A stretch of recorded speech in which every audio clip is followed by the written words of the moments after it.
Puji Tuhan. Shalom Bapak Ibu, sini kita dikasih oleh Tuhan. Ya, puji Tuhan, hari ini kita mulai hadir di ibadah hari ini itu semua karena anugerah Tuhan. Sehingga kita semua untuk mempersiapkan hati dan pikiran kita mau masuk di dalam kebenaran firman Tuhan, kita mau masuk dalam jamuan kudus Tuhan. Saat-saat yang indah Tuhan, saat-saat yang indah, kami mau sungguh-sungguh berhadapan dengan-Mu Tuhan. Layakkan setiap kami Bapa. Terima kasih Terima kasih Bapa, bawakan setiap kami, Kau menguruskan kami. Terima kasih untuk kasih-Mu Tuhan. Kami bersyukur.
Jadikan setiap kami murid-Mu yang mau mendengarkan kebenaran firman-Mu Bapa, sehingga setiap kami pada hari ini boleh layak untuk menerima darah dan tubuh-Mu Tuhan. Terima kasih Bapa, terima kasih. Kami serahkan ibadah kami ke dalam tangan-Mu Bapa. Kami tidak izinkan suatu kuasa apapun di luar dari kuasa Tuhan mengganggu setiap kami tolak, kami patahkan di dalam nama Yesus Kristus. Roh Tuhan yang bekerja pada pagi hari ini. Terima kasih Bapa, terima kasih. Hanya di dalam nama Tuhan Yesus Kristus. Haleluya. Amin. Shalom. Puji Tuhan. Haleluya. Boleh disapa.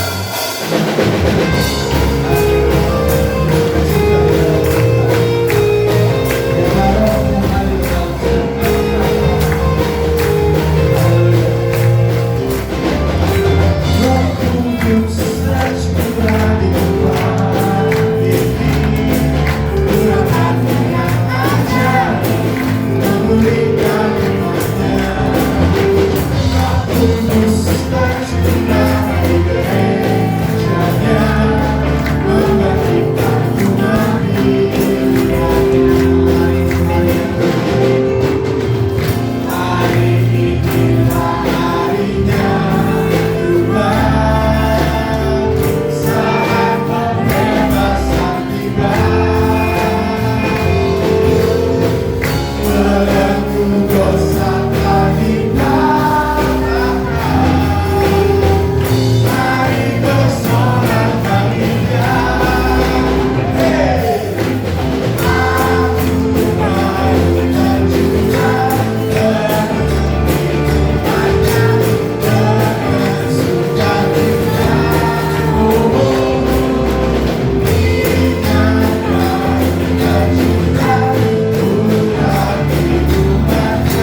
ada pujian dari kaum wanita.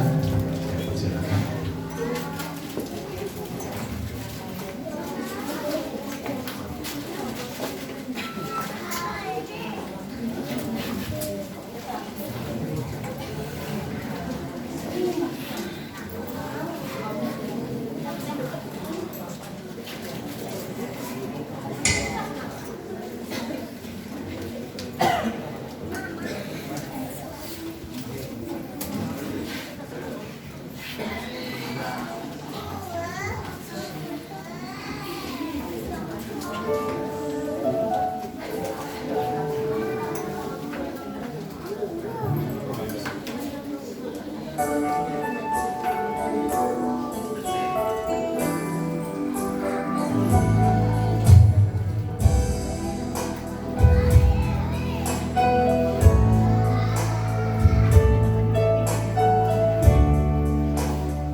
Hidupku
Engkau dahsyat bagi kami Tuhan. Kau luar biasa bagi kami. Penyertaan-Mu sempurna kepada kami sampai hari ini. Dan Engkau izinkan kembali untuk kami mendengar berita firman-Mu. Satu kesempatan yang luar biasa untuk kami dapat hidup sesuai dengan kebenaran-Mu Tuhan. Dan ketika kami memberikan hati pikiran kami, pendengaran kami untuk firman-Mu, Engkau yang beracara dengan luas bagi kami. Segala tipu daya, segala bentuk intimidasi dari si jahat, kami tolak, kami patahkan dalam nama Yesus. Tuhan ada di tengah-tengah kami. Nama-Mu ditinggikan, Nama-Mu dipermuliakan atas pemberitaan firman-Mu. Kami siap diberkati oleh firman-Mu di dalam dan demi nama Yesus. Setiap kita yang siap diberkati bersama katakan amin. Silakan duduk Bapak Ibu Saudara sekalian. Shalom. Sekali lagi shalom. Baik, puji Tuhan.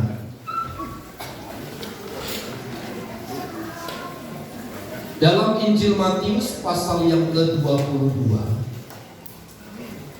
Injil Matius pasal yang ke-22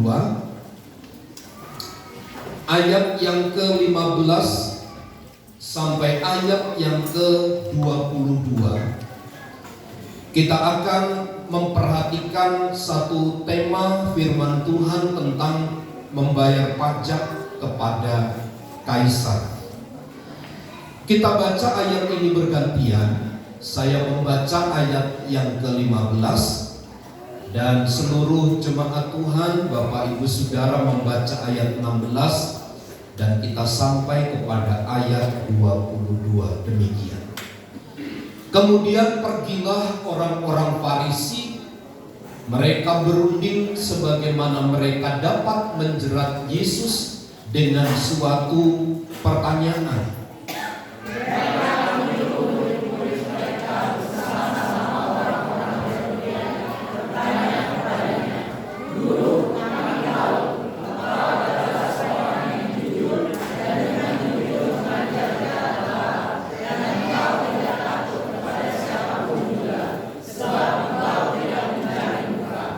Katakanlah kepada kami pendapatmu, apakah diperbolehkan membayar pajak kepada kaisar atau tidak? Tetapi Yesus mengetahui kejahatan mereka itu, lalu berkata, mengapa kamu mencobai aku, hai orang-orang munafik? Tunjukkanlah kepadaku mata uang untuk pajak itu. Mereka membawa suatu dinar kepadanya. Maka ia bertanya kepada mereka, gambar dan tulisan siapakah ini? Jawab mereka, gambar dan tulisan kaisar. Lalu kata Yesus kepada mereka, berikanlah kepada kaisar apa yang wajib kamu berikan kepada kaisar, dan kepada Allah apa yang wajib kamu berikan kepada Allah.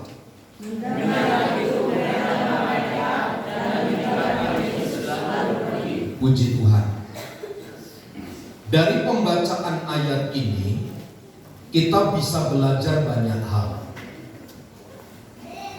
Di antaranya adalah bagaimana sikap kita menghadapi orang-orang yang tidak sependapat dengan kita. Bagaimana kita bersikap, bagaimana kita berperilaku di tengah-tengah angkatan orang-orang yang tidak percaya. Bahkan mungkin kita ini menjadi sarana bagi mereka untuk melampiaskan kebencian, amarahnya kepada kita yang notabene adalah orang-orang yang percaya. Yang dapat kita pelajari juga selanjutnya adalah bagaimana sikap kita di tengah-tengah kesulitan yang kita alami tidak menimbulkan kegaduhan, tetapi tetap menunjukkan kebaikan, tetap menunjukkan damai sejahtera, tetap menunjukkan situasi yang aman dan tenang. Nah, di dalam pembacaan kita ini ayat 15 sampai ayat 22. Dalam kitab Filipi pasal 3 ayat yang ke-20. Kewarganegaraan kita adalah di dalam surga. Ayat ini mengindikasikan kepada kita bahwa kita orang-orang yang percaya itu sesungguhnya punya dua kewarganegaraan. Kewarganegaraan kita yang tidak diketahui oleh sebagian banyak orang adalah, pertama, kewarganegaraan kita itu berasal dari sorga. Tetapi yang kedua, kewarganegaraan kita adalah karena kita tinggal di negara Indonesia. Maka mau tidak mau kita ini disebut sebagai warga negara Indonesia.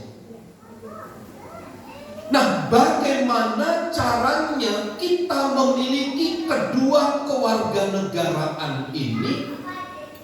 Kita harus tetap mendedikasikan diri kepada kewarganegaraan yang kedua-duanya ini tetap berjalan di antara kita. Lihat Bapak Ibu Saudara, di dalam catatan ayat 15 sampai ayat yang ke-16 itu, orang-orang Farisi membawa orang-orang Herodian. Sedikit saya sampaikan latar belakang. Orang-orang Farisi, mereka adalah orang-orang yang tidak suka dengan pemerintahan. Mereka tidak suka dengan aturan-aturan yang ditetapkan oleh kaisar pada waktu itu. Termasuk ketika diperhadapkan kepada mereka tentang perpajakan. Orang-orang Farisi itu sangat menentang keputusan-keputusan yang dihasilkan oleh kaisar. Notabene mereka adalah orang-orang yang mendukung pemerintah, tetapi di satu sisi mereka adalah memberontak secara diam-diam. Di depan mereka berkata, iya saya setuju dengan keputusan yang diambil, tetapi di belakang mereka membicarakan panjang lebar sebagai tanda ketidaksetujuan mereka terhadap keputusan-keputusan yang telah disahkan oleh pemerintah yang pada waktu itu adalah kaisar sebagai pemimpin. Sementara orang Herodian yang tercatat di dalam ayat itu, mereka itu bukan sekte keagamaan. Mereka itu sebuah kelompok minoritas yang tidak terorganisir dengan baik. Tetapi mereka itu adalah pendukung pemerintahan.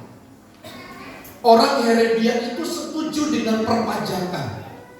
Karena setiap anak laki-laki usia 14 sampai 65 tahun diwajibkan bagi mereka untuk membayar pajak kepada kaisar. Dan ini punya konsekuensi legal tersendiri bagi mereka. Lihat Bapak Ibu Saudara, orang Farisi mengajak orang yang tidak pernah bisa bersatu yang namanya Herodian. Mereka sampai bisa sepakat untuk mencobai Tuhan Yesus di dalam ayat yang ke-15 itu. Kemudian pergilah orang-orang Farisi, mereka berunding bagaimana mereka dapat menjerat Yesus dengan suatu pertanyaan. Orang-orang Farisi ini munafik Bapak Ibu. Mereka sekian lama dan mereka menyadari semua perumpamaan-perumpamaan yang kita pelajari itu adalah merujuk kepada orang-orang Farisi. Dan mereka sakit hati. Mereka benci kepada Tuhan Yesus. Tetapi Bapak Ibu Saudara, mereka tidak berani dari depan secara terang-terangan. Itu sebabnya di dalam ayat yang ke-16 mereka mengajak murid-murid orang Farisi itu agar murid-murid orang Farisi itu bersatu dengan musuhnya, yaitu orang Herodian. Untuk apa? Mempersoalkan jawab tentang pertanyaan, bolehkah kita perorangan ini membayar pajak kepada kaisar? Bapak Ibu Saudara, ada konsekuensi legal yang harus ditanggung oleh mereka, baik yang melakukan dan tidak melakukan. Nanti kita akan melihat bagaimana Tuhan Yesus itu dijebak sedemikian rupa. Seolah-olah begini, kalau menjawab iya akan dipersoalkan, tetapi menjawab tidak akan dipersoalkan lebih berat. Ketika Tuhan Yesus bicara boleh memberikan pajak kepada kaisar, maka yang akan marah adalah orang-orang Farisi. Tetapi kalau tidak boleh membayar kepada kaisar, orang-orang Herodian yang marah, yang pro kepada pemerintahan raja kaisar pada waktu itu. Jadi seperti makan buah si malakama. Dijawab benar, dipersalahkan; dijawab tidak benar, dipermasalahkan. Inilah sesungguhnya nilai atau komitmen kehidupan Kristen akan terlihat. Ketika kita ada dalam posisi terjepit seperti Tuhan Yesus, hal yang sering kita lakukan adalah kita marah, kita tidak terima, kita benci, kita memberontak. Tapi lihat Bapak Ibu Saudara, Tuhan hadir di tengah-tengah mereka tidak sebagai pemberontak, tidak menunjukkan perlawanan-perlawanan yang signifikan kepada pemerintahan yang kafir.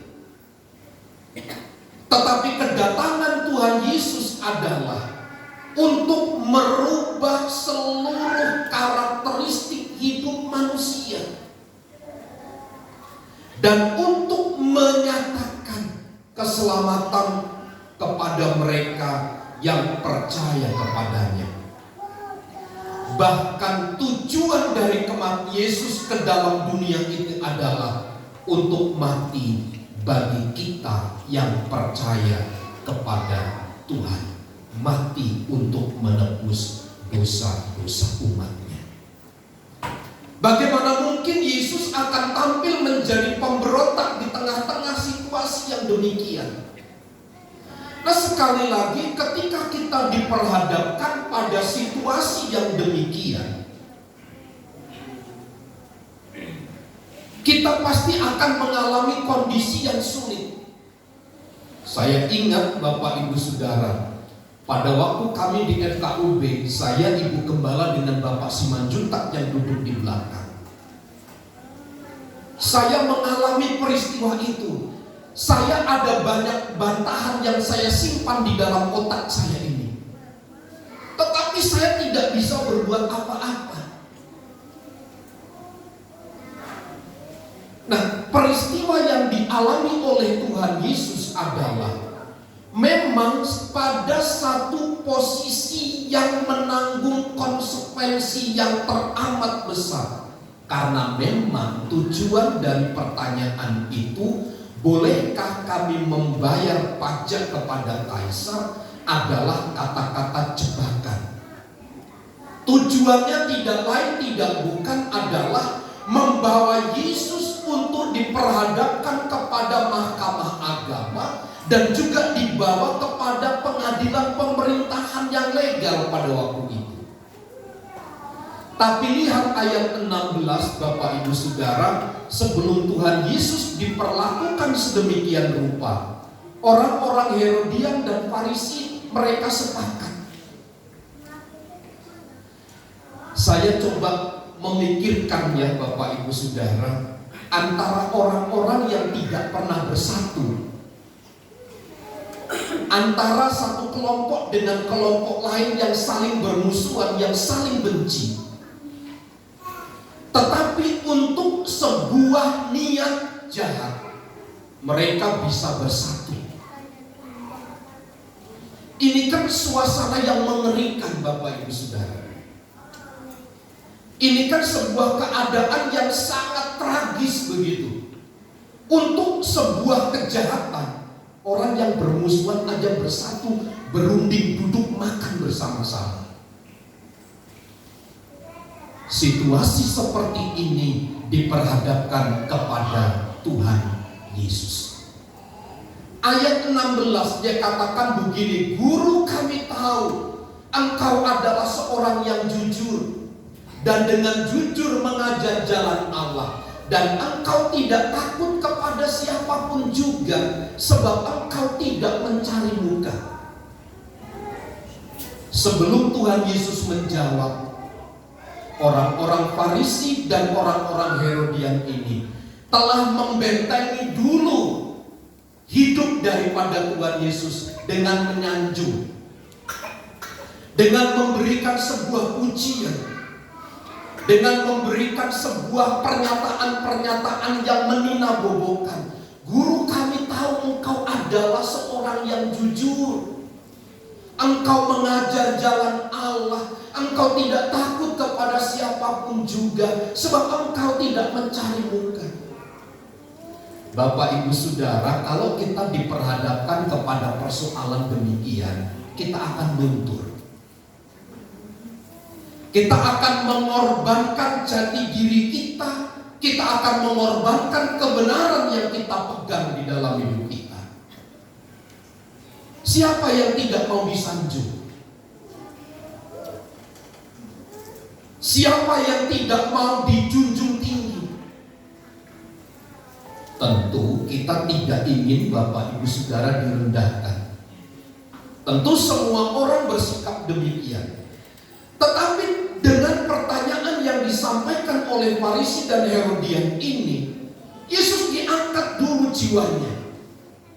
Harapannya apa? Supaya Tuhan Yesus ikut serta pada apa yang telah didraftkan oleh orang-orang Farisi dan orang-orang Herodian itu. Tujuannya supaya Yesus itu sepakat dengan mereka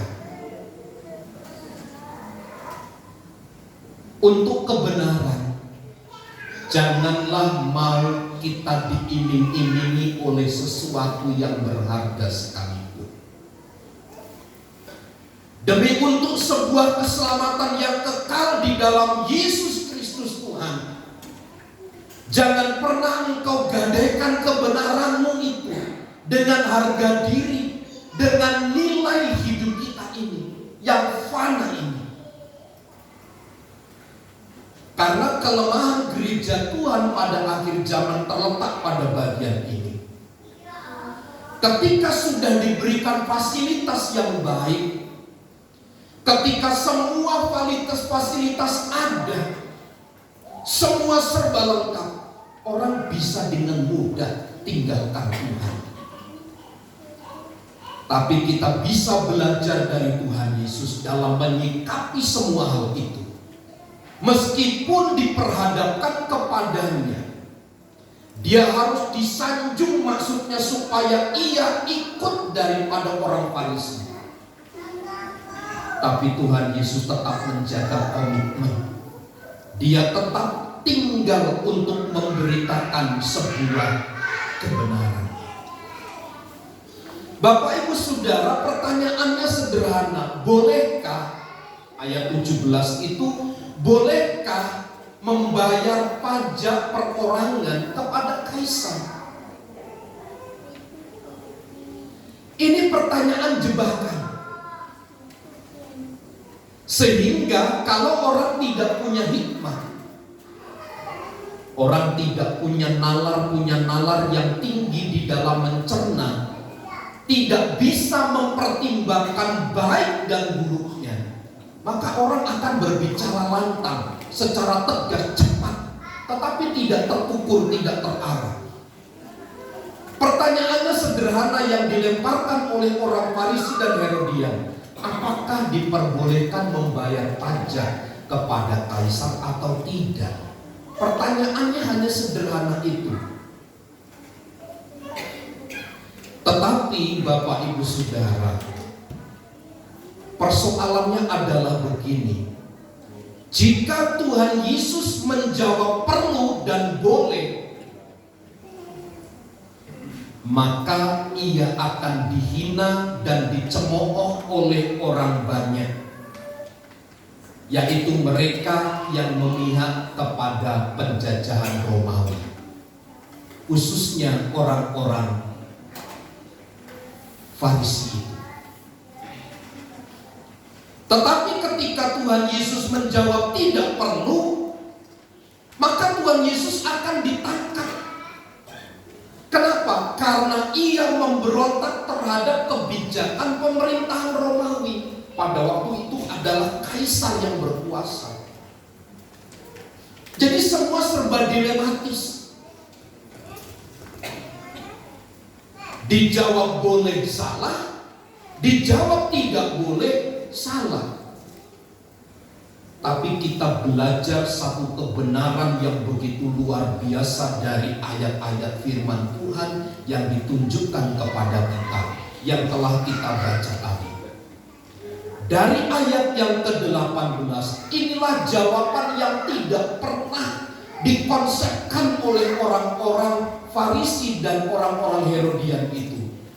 Mereka tidak pernah memprediksi akan muncul jawaban-jawaban yang demikian. Ayat 18, ia katakan demikian. Tetapi Yesus mengetahui kejahatan hati mereka, lalu berkata, mengapa kamu mencobai aku, hai orang-orang munafik? Ayat 19,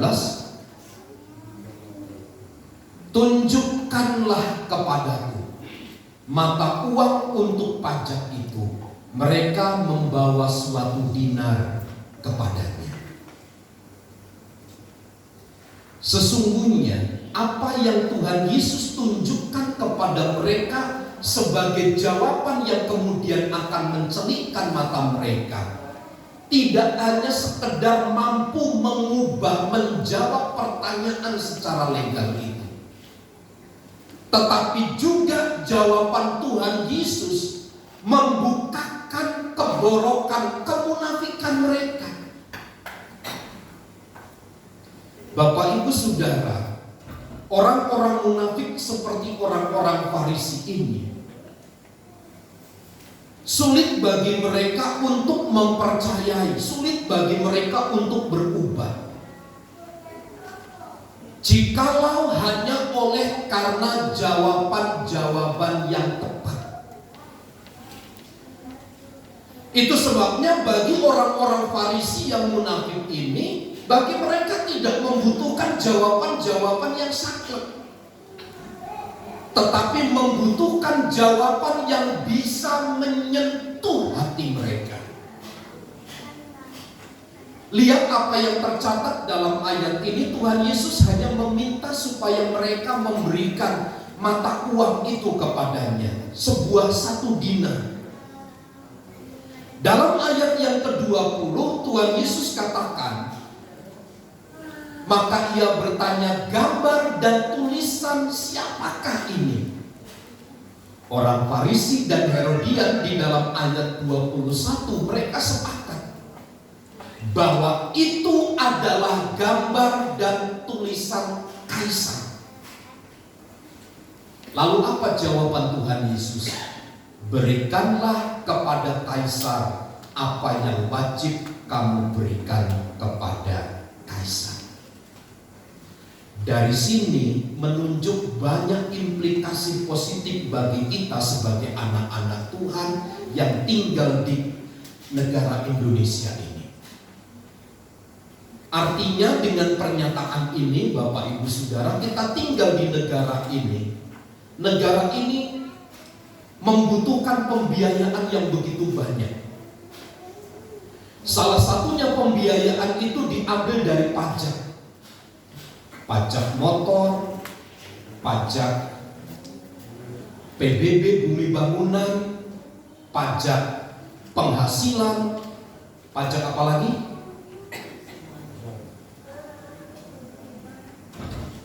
Terlalu banyak kan yang dituntut dari kita. Nah, bagaimana posisi Kristen menyikapi tentang hal ini?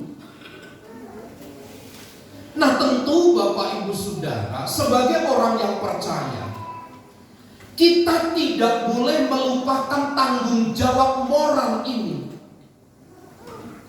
Sebagai kewajiban Kristen, kita pun harus ikut serta mensejahterakan bangsa dan negara ini dengan cara apa? Membayar pajak. Berikanlah kepada kaisar apa yang wajib kamu berikan kepada kaisar. Berikan itu apa yang wajib kepada kaisar, Karena mereka adalah pemerintahan yang dipimpin oleh Allah, meskipun di dalam menjalankan pemerintahannya tidak sesuai dengan pendapat dan pengertian kita. Ada banyak orang bertanya begini, kalau misalkan negara ini dipimpin oleh orang kafir, masih bolehkah kita membayar pajak? Bukankah waktu kita membayar pajak kita sedang ikut serta menjadi orang kafir? Saya hanya memberitahukan begini, interpretasi kita tentang siapa yang memimpin dan bagaimana perilakunya tidak akan mempengaruhi kebenaran Tuhan yang telah dinyatakan, bahwa kita sebagai gereja Tuhan harus tetap bertanggung jawab terhadap apa yang Tuhan taruh di dalam hidup kita. Sebab pemerintahan, pemimpin-pemimpin itu dipilih oleh Allah, ditetapkan oleh Allah. Memang kita masyarakat yang memilih, tetapi semua berdasarkan kedaulatan dari Tuhan. Sebagai orang percaya, berikanlah kepada kaisar apa yang wajib kamu berikan kepada kaisar. Tapi jawaban yang kedua ini menolong mereka. Kepada Allah apa yang wajib kamu berikan kepada Allah. Bukankah di dalam banyak ayat manusia itu adalah gambar dan serupa dengan Allah?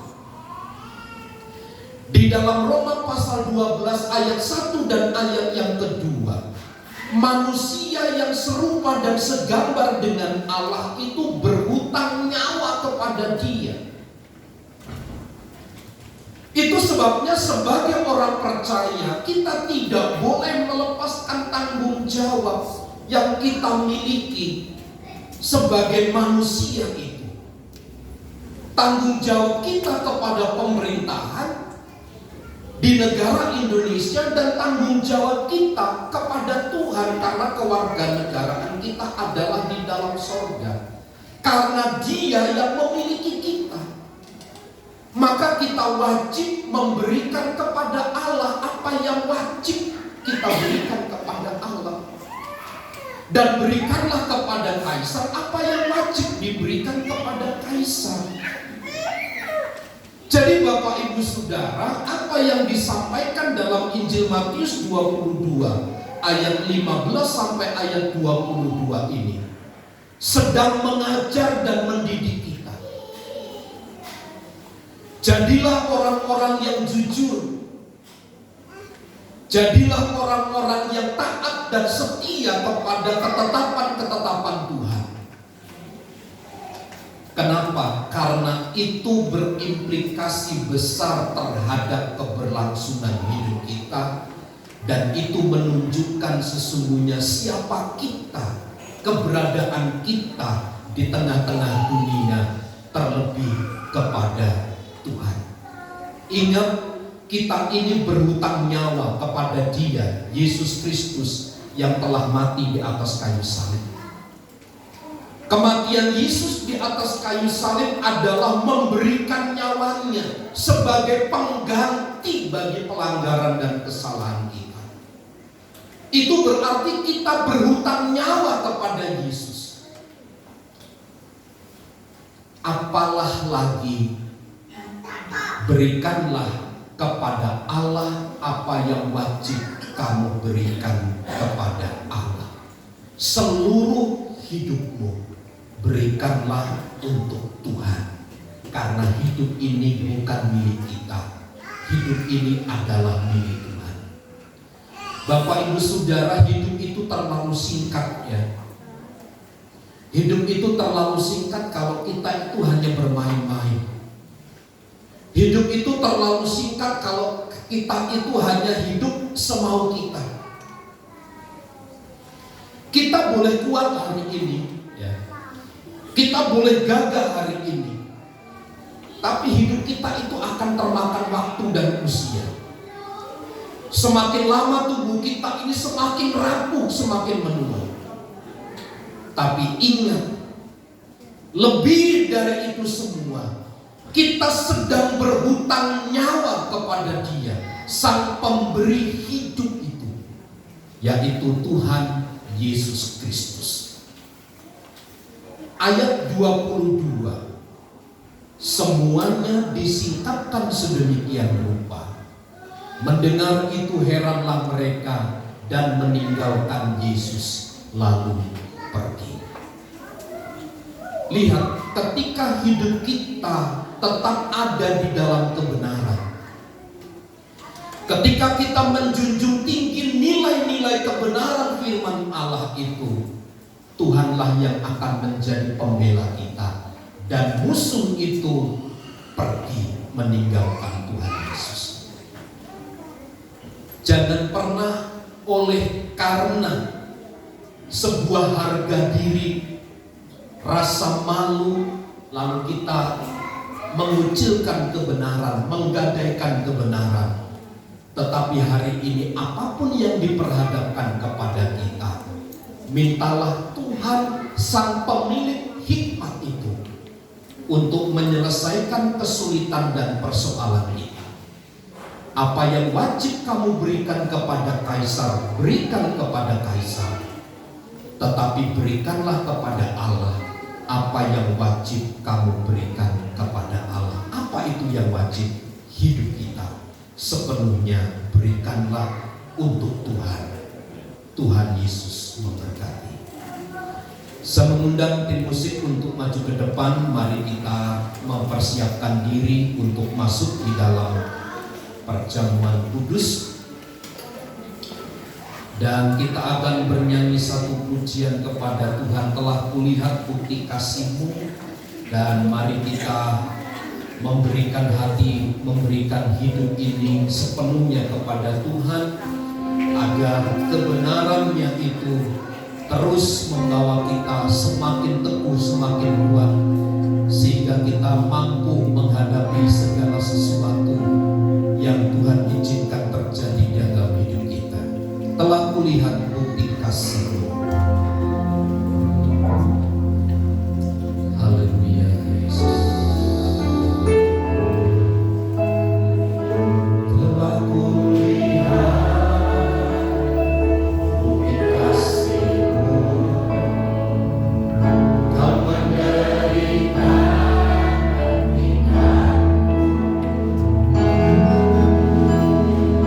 dengan darah-Mu, Kau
memperlakukan dirinya sedemikian rupa, bahkan sampai mati di kayu salib.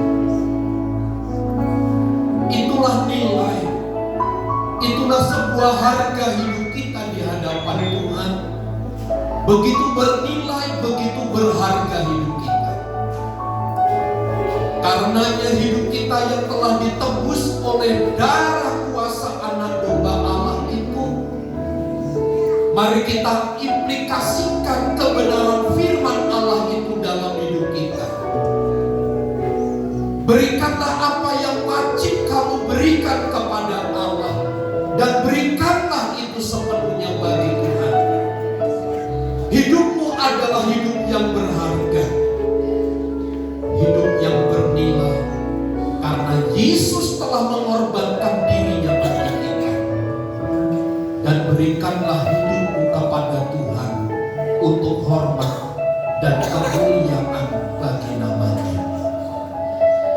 Mari kita perhadapkan seluruh hidup kita pagi hari ini kepada Tuhan sebagai sebuah persembahan yang menyenangkan hati Tuhan.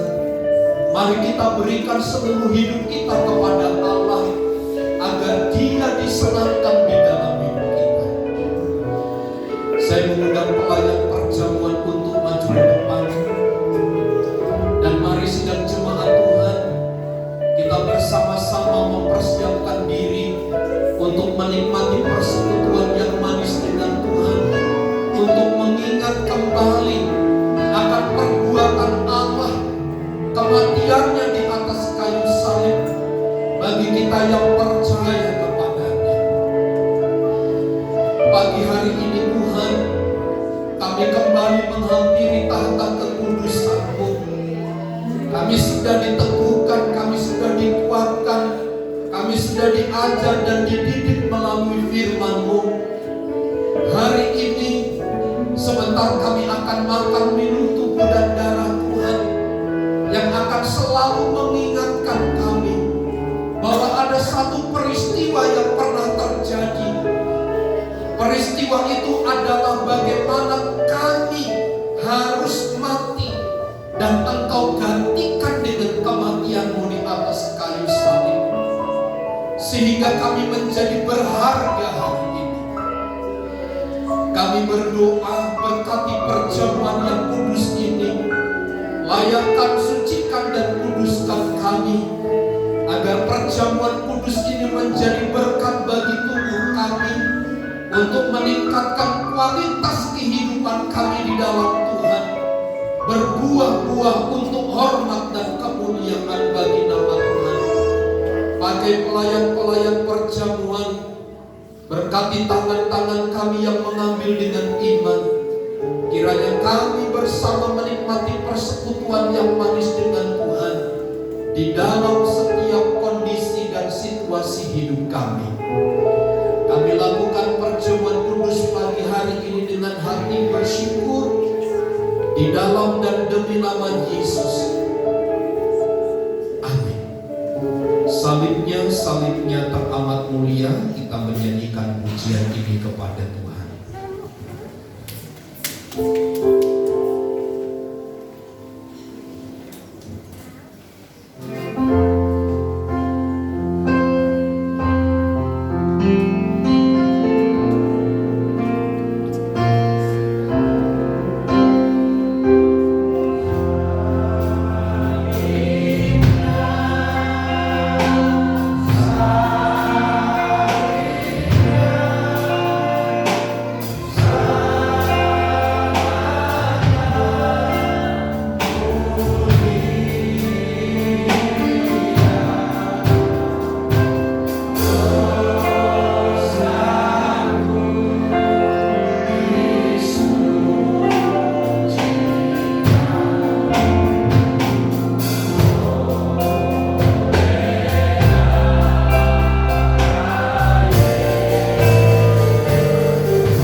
kita sekalian, mari bersama berdiri.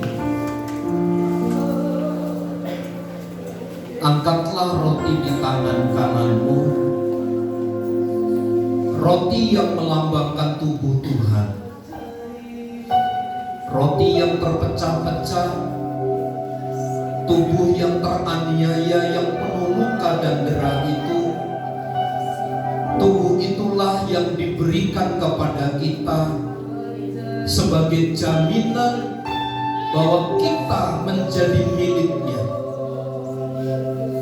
Ketika kita menjadi milik Tuhan, kita dianggap sebagai sesuatu yang berharga di hadapannya. Karenanya berikanlah kepada Allah apa yang wajib kamu berikan kepada Allah. Dengarkan firman Tuhan. Sebab apa yang telah kuteruskan kepadamu telah aku terima dari Tuhan, yaitu bahwa Tuhan Yesus pada malam waktu ia diserahkan mengambil roti, dan sesudah itu ia mengucap syukur atasnya. Ia memecah-mecahkannya dan berkata, inilah tubuhku yang diserahkan bagi kamu. Perbuatlah ini menjadi peringatan akan aku. Mari kita makan dengan iman dalam nama Yesus.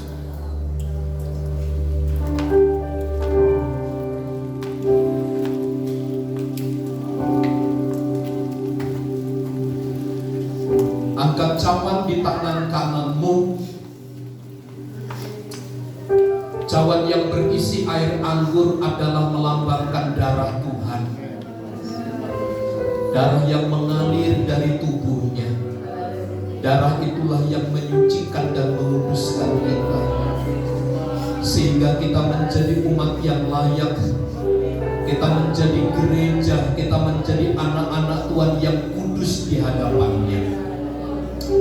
Demikian juga ia mengambil cawan sesudah makan lalu berkata, cawan ini adalah perjanjian baru yang dimeteraikan oleh darahku. Perbuatlah ini setiap kali kamu meminumnya menjadi peringatan akan aku. Sebab setiap kali kamu makan roti dan minum cawan ini, kamu memberitakan kematian Tuhan sampai Dia datang. Mari kita minum dengan iman dalam nama Yesus. Haleluya.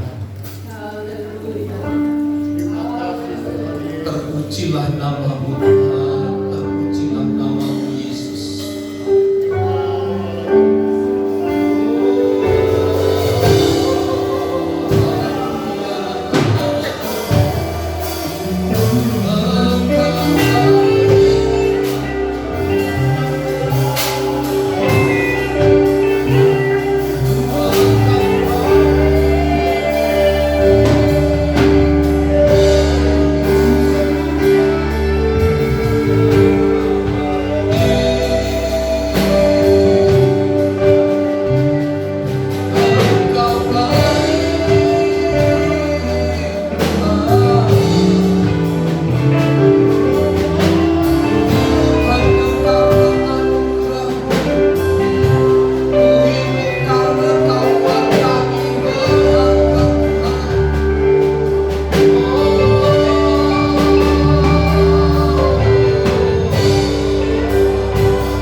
Kami percaya bahwa pengorbanan-Mu di kayu salib telah membawa perubahan yang baru di dalam hidup kami. Kami tidak bimbang, kami tidak khawatir, kami tidak takut, tetapi Engkau Allah yang menyertai kami. Engkau Allah yang menjamin kami dengan keselamatan, dengan kehidupan yang kekal di dalam Engkau. Apapun situasi, apapun keadaan hidup kami, yang mungkin itu menyusahkan kami, yang mungkin itu membuat kami sulit, kami tahu ada tangan Tuhan yang siap menopang dan menolong kami. Dan hari ini ketika kami sedang mengalami sakit, kami percaya kami sudah sembuh dalam nama Yesus. Kami yang lemah, kami sudah kuat. Kami yang sedang mengalami kesulitan, kami yang sedang mengalami masalah, Tuhan memberi jalan keluar bagi kami. Engkau Allah yang sadai, Allah Immanuel, Allah yang selalu menopang dan menolong kami. Berkatilah kami pagi hari ini Bapa, bahwa kami di dalam pengalaman-pengalaman yang indah bersama dengan Tuhan, untuk kami menikmati kuasa dan kemuliaan dari Allah, sehingga cukup kuatlah bagi kami untuk kami menghadapi segala dunia dengan segala macam tantangannya. Dan bersama dengan Tuhan kami akan melakukan perkara-perkara yang besar. Terima kasih buat perjamuan kudus, terima kasih persekutuan yang manis dengan Engkau, dan terima kasih untuk firman-Mu yang sudah memperbaharui kami. Kami terima berkat perjamuan dan firman-Mu dengan hati bersyukur. Di dalam nama Tuhan Yesus, setiap kita yang diberkati bersama katakan amin. Terima kasih untuk atas firman Tuhan yang disampaikan. Dalam masuk ke dalam persembahan, satukan hati kita berdoa. Bapak kami bersyukur Tuhan, terima kasih atas kebenaran firman Bapak yang telah kami terima. Sebentar kami akan memberikan persembahan Bapak. Memberkati setiap persembahan kami Tuhan, memberkati setiap pekerjaan, usaha, pendidikan yang kami lakukan. Terima kasih Bapak, terima kasih. Di dalam nama Tuhan Yesus Kristus. Amin.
Ibu Sregar tanggal 27 Februari.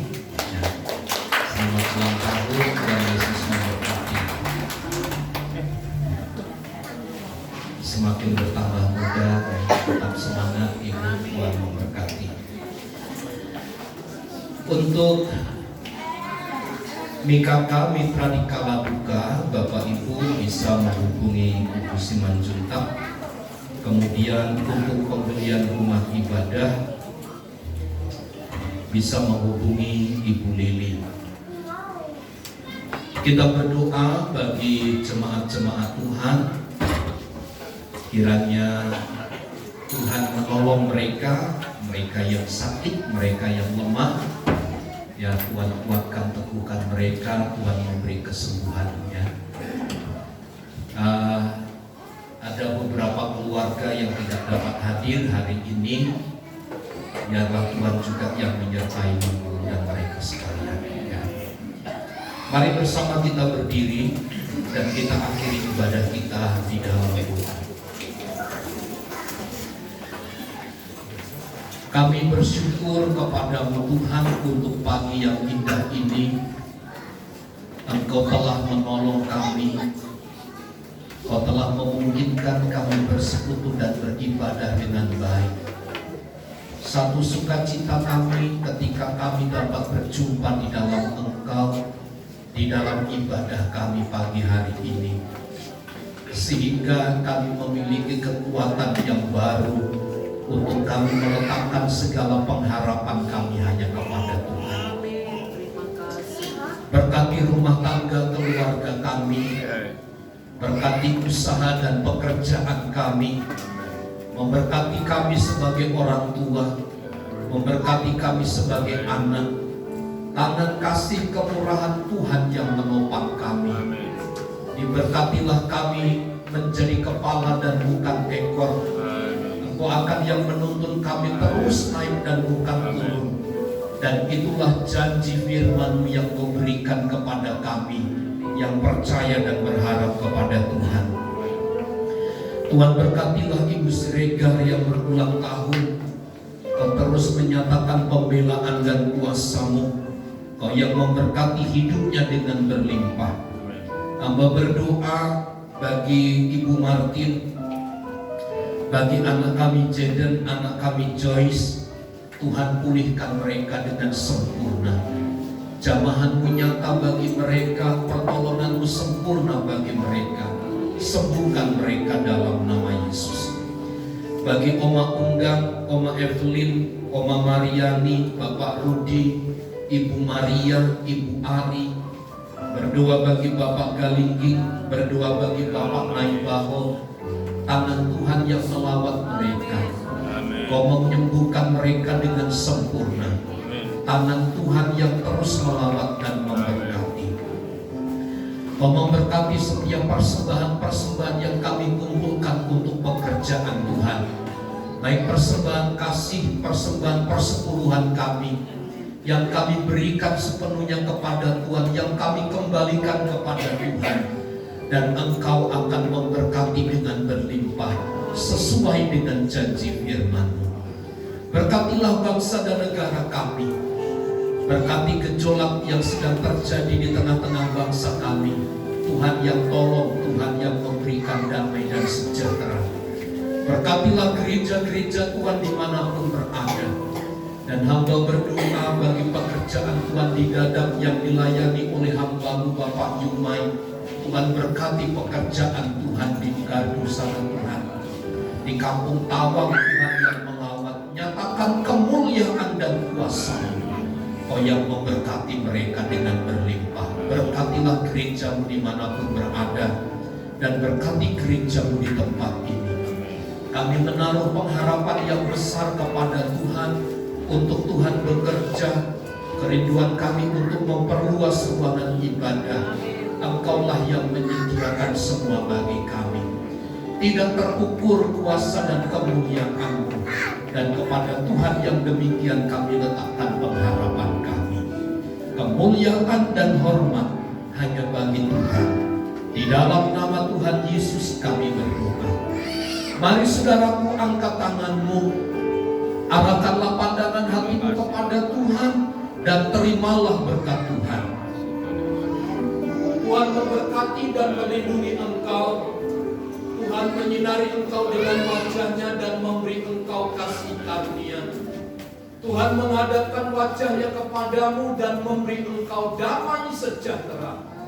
Kiranya kasih karunia dari Allah Bapa, cinta dan kasih sayang dari Tuhan Yesus Kristus, persekutuan, penghiburan dan kekuatan dari Allah Roh Kudus yang menyertai dan memberkati hidup kita saat ini dan sampai selama-lamanya. Kami terima segala berkat Tuhan di dalam nama Tuhan Yesus Kristus. Kita semua yang percaya dan diberkati bersama katakan amin.